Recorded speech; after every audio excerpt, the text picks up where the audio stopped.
عمران خان کے phone tape کیے جا رہے ہیں، تحریک انصاف کا بڑا الزام۔ تحریک انصاف کی رہنما شیری مزاری نے الزام لگایا کہ عمران خان کے گھر کا فون ٹیپ کیا گیا۔ تحریک انصاف نے عمران خان کی اہلیہ بشرا بی بی کی فون ٹیپنگ کے فورنزک ٹیسٹ کرانے کا مطالبہ کر دیا۔ اسلام آباد میں پی ٹی آئی رہنماؤں فواد چودھری اور شیری مزاری نے میڈیا سے گفتگو میں کہا کہ سپریم کورٹ کے فیصلے کے مطابق فون ٹیپنگ غیر قانونی ہے۔ اس ساری گفتگو کو کٹ پیسٹ کیا گیا ہے۔ سپریم کورٹ میں عمران خان کے گھر فون ٹیپ کرنے کا نوٹس لے۔ فواد چودھری کا کہنا تھا کہ فرح بی بی پر مقدمہ کریں تاکہ وہ جواب دیں۔ جب مقدمہ ہی درج نہیں ہوا تو وارنٹ کیسے جاری ہو سکتے ہیں؟ سابق وزیر اعظم عمران خان نے اوورسیز پاکستانیوں کے ووٹ سے متعلق ترمیم کو سپریم کورٹ میں چیلنج کر دیا۔ چیئرمین تحریک انصاف عمران خان نے سپریم کورٹ میں دائر درخواست میں وفاق الیکشن کمشنر اور نادرا کو فریق بنایا ہے۔ درخواست میں استدعا کی گئی ہے کہ الیکشن کمیشن کو نادرا کو فنڈز فراہم کرنے کا حکم دیا جائے اور سپریم کورٹ الیکشن ایکٹ میں کی گئی ترامیم کو غیر آئینی قرار دے۔ امریکہ نے ایک بار پھر پی ٹی آئی کا بیرونی سازش کا بیانیہ مسترد کر دیا۔ امریکی محکمہ خارجہ نے ایک بار پھر اپنا موقف دہراتے ہوئے کہا کہ ان دعووں میں کوئی صداقت نہیں ہے کہ واشنگٹن پی ٹی آئی کی حکومت گرانے کی سازش میں ملوث ہے۔ چیف جسٹس اسلام آباد ہائی کورٹ جسٹس اطہر من اللہ نے لاپتہ افراد کو بازیاب کرانے کا حکم دے دیا۔ جسٹس اطہر من اللہ نے مدثر نارو اور دیگر لاپتہ افراد کی بازیابی سے متعلق کیسز میں نئی متفرق درخواست کی سماعت کے دوران کہا کہ اگر حکومت لاپتہ افراد کیسز میں اقدامات نہیں کرتی تو 9 ستمبر کو وزیر اعظم پیش ہوں۔ عدالت نے کیس کی مزید سماعت 9 ستمبر تک ملتوی کر دی۔ کورونا کیسز کی بڑھتی شرح نے خطرے کی گھنٹی بجا دی۔ مثبت کیسز کی شرح 4.61% ہو گئی۔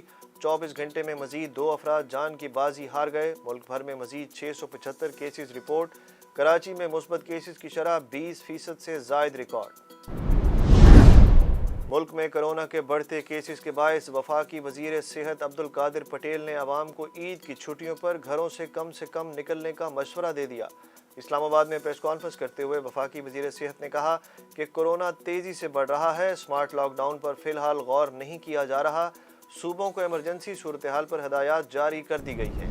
کراچی کی مقامی عدالت کے حکم پر میڈیکل بورڈ نے 2 ہزارہ کی عمر کے تعین سے متعلق رپورٹ جمع کرا دی۔ میڈیکل بورڈ کی رپورٹ کے مطابق 2 ہزارہ کی عمر 15 سے 16 سال کے درمیان ہے۔